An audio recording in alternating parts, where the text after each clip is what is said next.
Hey there, everybody. Pete Pardo here from Sea of Tranquility. Welcome to another episode of What's Hot with Sea of Tranquility. Yes, new album review day. Today we've got the brand new release, the 15th release, and first in about 8 years from Canterbury legends Caravan. It's None of Your Business. Okay. Interesting album artwork there. The rest of it's pretty sparse, actually. Up there are the guys, though. Looking good for a bunch of old timers, right? And let's take a look at the booklet here. Lyrics, information, all that good stuff. Of course, in the band, founding member Pi Hastings on guitar and vocals, Jeffrey Richardson on viola, guitar, and mandolin, Jan Schellhaus on keyboards, Mark Walker on drums, Lee Pomeroy on bass guitar, and Jimmy Hastings on flute. So most folks remember very fondly the Caravan of old, right? Of course, in the land of gray and pink, Waterloo Lily. If I could do it all over again, I'd do it all over you. The self-titled album, even Cunning Stunts, Girls Who Grow Plump in the Night, right? So these are some of the more classic Canterbury albums, or from Caravan, and the band had a very signature sound, right? They weren't like a big rock and prog band. They didn't do all this insanely complex stuff. They were more lighthearted music, right? Whimsical in nature, lots of pop melodies, little bits of jazz, right? Definitely a different flavor prog band. And again, maybe not even really like a lot of the other so-called Canterbury bands. Well, most of those Canterbury bands had their each unique style and flavor. But moving into the late 70s and the early 80s, the band went pretty much pure pop, and most Caravan fans usually don't have a ton of great things to say about the albums. Like Blind Dog at St. Dunstan's, Better by Far, the album Back to Front, Cool Water, and some of the more recent ones, right? A little bit light, as is this one for the most part. But it's actually a very enjoyable record. There's really nothing on here not to like. I will say Jeffrey Richardson is all over the place on this album with his viola and mandolin. I mean, really, really, really nice stuff throughout the songs. But these are mainly kind of like mid-tempo, soft rock songs with little bits of that quirky, jazzy flavor that we know from Caravan.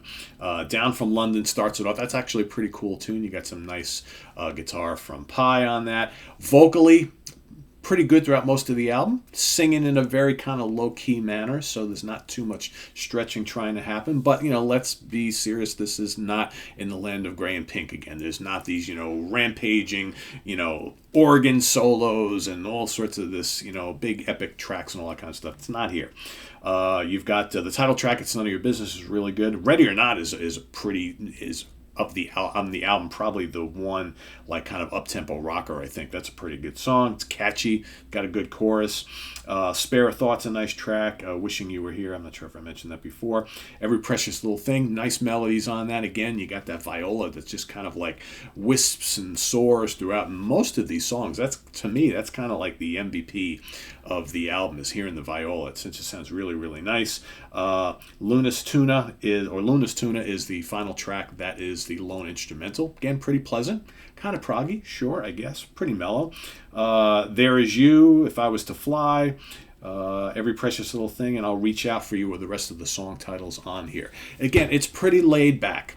There's nothing overly adventurous on here, but yet it's pretty pleasing on the ears. I think, when you're dealing with some of these legacy bands like this, you have to take out of your mindset the preconceived notions of what the band sounded like 40, 50 years ago and say, okay, is the new music obviously is not going to exactly sound like that, may have moments. I mean, the new Yes album is a perfect example. The Quest, it's like there are moments of greatness. There are moments of not so much greatness. I would say on this album, it's enjoyable. If you just, like I said, if you just forget about Caravan circa 1971, 72, 73, and just listen to it for what it is, this is the guys, much older, definitely wiser, settle into a nice, groove here, and they're actually pretty memorable songs. They're enjoyable songs. Does it scratch that prog itch that many of us are going to have? Not really. There's nothing on here, like I said, really that adventurous, but it's enjoyable. The songs are memorable. The melodies are really nice. The instrumentation is really good. Couple rockers, couple mid-paced rock songs. Again, I don't know if anything on here really would classify as prog rock or even the Canterbury style that we remember from the old days, from the 70s. But it's still pretty good. I enjoy it. It's on Snapper Music, released earlier this year. Madfish is the sublabel of Snapper Music. That's what it's on. So yeah, check it out. It's none of your business. If I had to rank this or rate it, I usually do a 0 to 5 stars, 0 being pretty damn terrible and 5 being absolutely perfect. It's probably a solid 3, all right? Maybe a 3.5, something like that. Like I said, it's a good listen. It's a good album. You can definitely do worse from the Caravan catalog. You can certainly do better. But as 2021, for a band that's been around as long as they have, over 50 years now, this is pretty good. It's pretty good. So it's enjoyable. It's none of your business. The new album from Canterbury Prog Legends Caravan.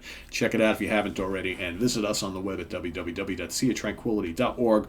We're on Facebook, we're on Twitter, of course, we're here on YouTube all the damn time. Thanks for watching. More of these new album reviews coming up today, so stay tuned for more of them. I am Pete Pardo. We'll see you real soon. Take care. Bye-bye.